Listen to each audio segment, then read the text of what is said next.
What's going on, everybody? Glad you could be here watching my videos.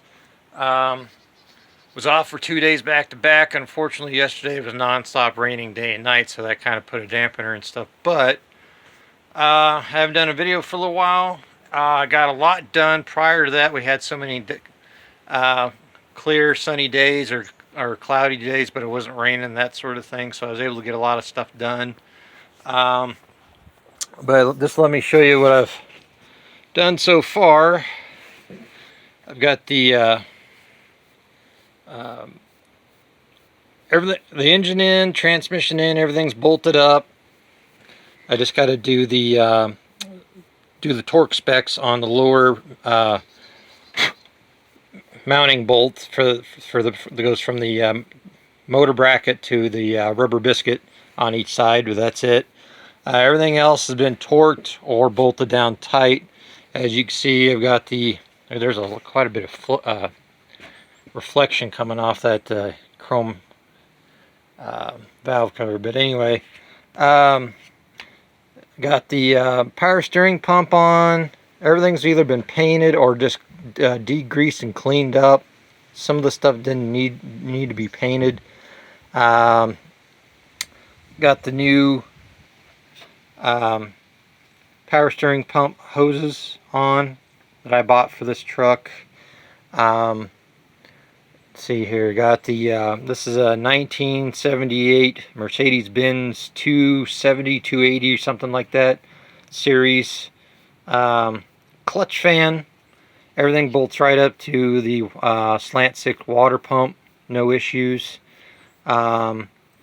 This is all like a space age nylon type plastic housing with a metal disc in the middle of it. Everything's all molded to it, and then you got to buy the clutch for it separately, but I bought those on Rock Auto pretty cheap.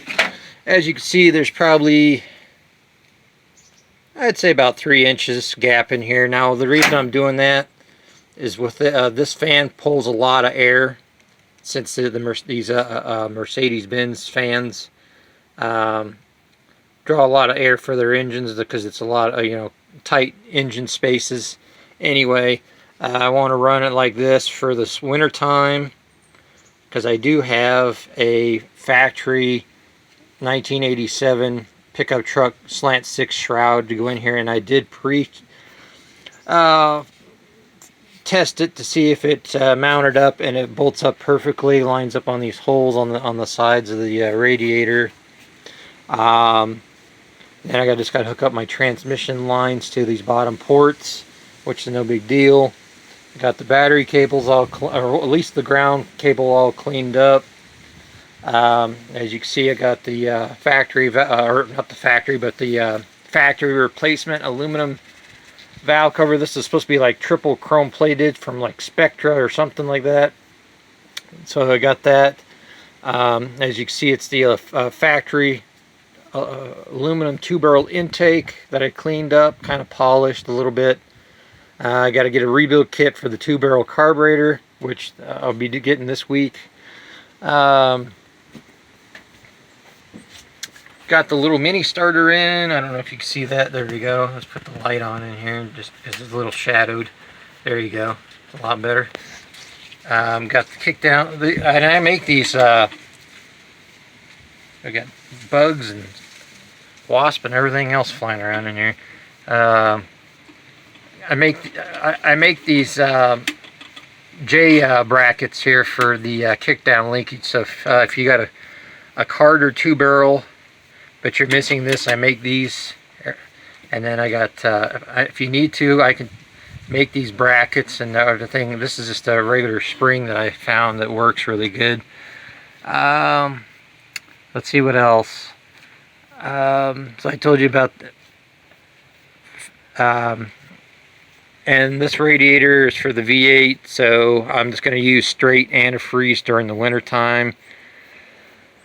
And while this engine was out, I cleaned up and degreased the whole engine bay and got it all shot in Rust-Oleum Gloss Black industrial paint, spray can paint. Now what I did do is, remember last time I was telling you about the wiring deal, the spaghetti over here that the former owner before me, or the one before that, decided to mess with because he was going to try to install light bars and stuff like that because he was a volunteer fireman. Well, evidently, anyway, I got a lot of this cleared up. Most of this here is for accessories, aftermarket accessories I put on the truck, like the spotlight bar on the front, like a couple of the funny novelty horns like the Caddyshack horn, stuff like that. So I left that out of the way. I got a lot of this cleaned up. Some of this just needs to be put together and wrapped up with tape. I'm going to have to get a new one of these connections because this thing, it's been on this truck for so long. This connection piece, this bracket piece here that connects the two wires, broke and popped out of the actual little tower. We sell these at Menards, so I'll get that. And then I cleaned up the relays. I got 2 relays here. On these trucks here, the relay, the factory relay, actually uses prongs, all prongs instead of prongs, plus that threaded stud that comes out with the nut on it. So I just use the 40 amp 4-prong relay to modernize it, and it works great. And of course this one is to go along with the HEI ignition. I got to finish this up. But as you can see, a lot of this crap got cleaned up. It was really a mess in here. Like I said, just some odds and ends to put together, wrap up with tape. And then I've got Menards over in the electrical section sells packages of that accordion style wire loom tubing in different colors. And this is all going to get covered up in that aluminum plastic looming. Let's see what else. To save money, I found out that I could use the V8 upper radiator hose if I just turn it over and cut, I don't know, it was about 3 inches off the front of it, and it bolts right up, so that'll save me money. I do have to get the radiator hose, the lower one, for the 80s Dodge truck with the slant 6. And then this is going to get plugged off here, this port here.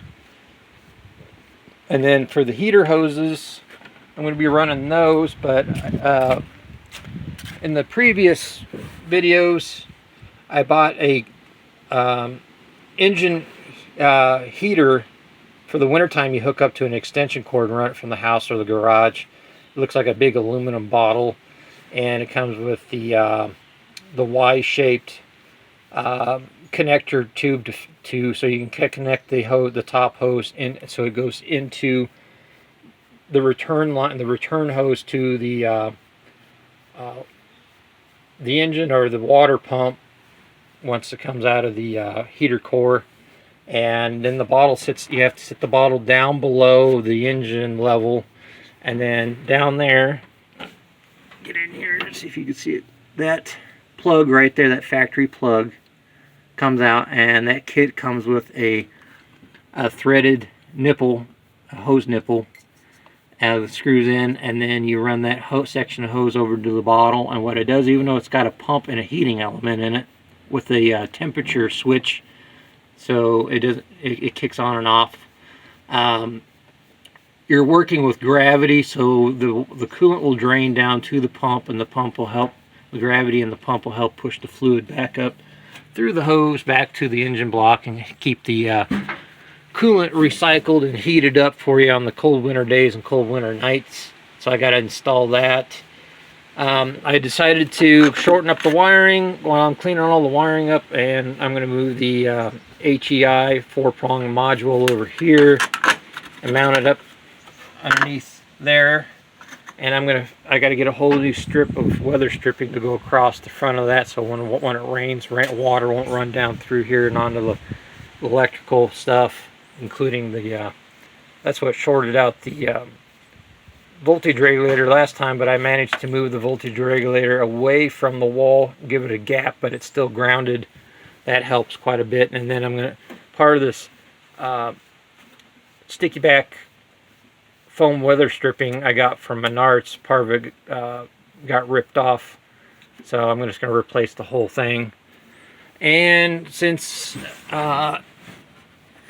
I'm running the HEI conversion on this. I made a, while I had the engine out, I took measurements. I made a custom-made welded bracket for the little super coil to sit on. And I painted it with VHT roll bar, chassis, epoxy black chip resistant paint. It's all bolted down. I got to run these wires up and around behind the alternator bracket and then come through here. They're going to come up and connect. I've got some connectors with a rubber sleeve on side of it. Stay tuned for the next video. And then I got this running electronic distributor off of Mopar Buddy that watches my YouTube channel, Andy. And with the help of Aaron, another Mopar buddy of ours that lives in Springfield. And the Vacuum Advance works. I might buy one just to be on the safe side, because sometimes once these used ones work for a while and they get heated up after a while, the diaphragm separates and then the Vacuum Advance won't work. But anyway, there's that. So yeah, it's just some odds and ends. I've been cleaning up the wires on this side. As you can tell, that I got all the holes welded up except for where the washer fluid bottle is going to go. There's a couple screws right here where a bolt's got to go through and mount up, and I got to clean all this up. And I got basically, let me show you here. Here's those packets of stuff I was telling you about. Well, let's see if it'll focus. It wants to be difficult every time I record. There we go. Cowl trim, flex tubing, 3/8 or 3/4, 3 feet long. I got black. I got 3 different kinds. This is 10 feet of the 3/8 flex tubing to cover up the wiring. And this one's another 3/4, 3 foot, that sort of thing. And then I got, this is the little looms I was telling you about that's got the rubber sleeves on them. That's going to be hanging off of the edge of the valve cover to hold the wires up and keep the engine looking cleaned up. And bought some non-rusting stainless steel studs. They're pretty cheap for the entire that entire pack. You get, gosh, I don't know how many is in that pack. It's quite a bit. 36 for like $2 or $3 a pack. And I'm using the Super 33 Plus Scotch 3M electrical heat wrap tape that's good for outdoor use for extreme heat and extreme cold. Here's another thing you guys need to check into. This is really great. They also make this stuff right here, Shield Products, race tested.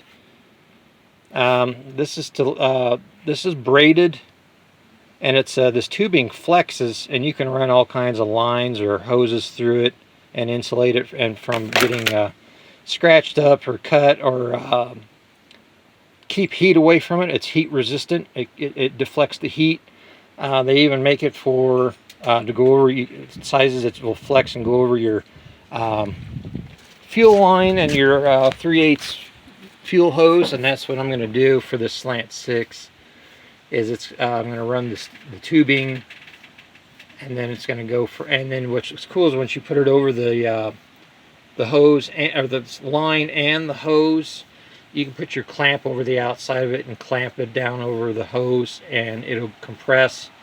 And then you've got heat reflecting material for so you don't have like vapor lock, stuff like that. But let's see what else. Oh, also, let me get out of the sun here.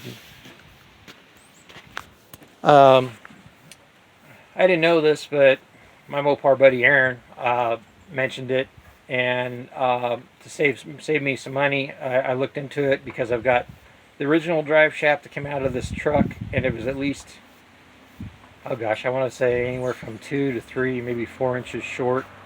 since I put this 6-cylinder with the 904 in it, and it's got an 8 1/4 rear end. So I got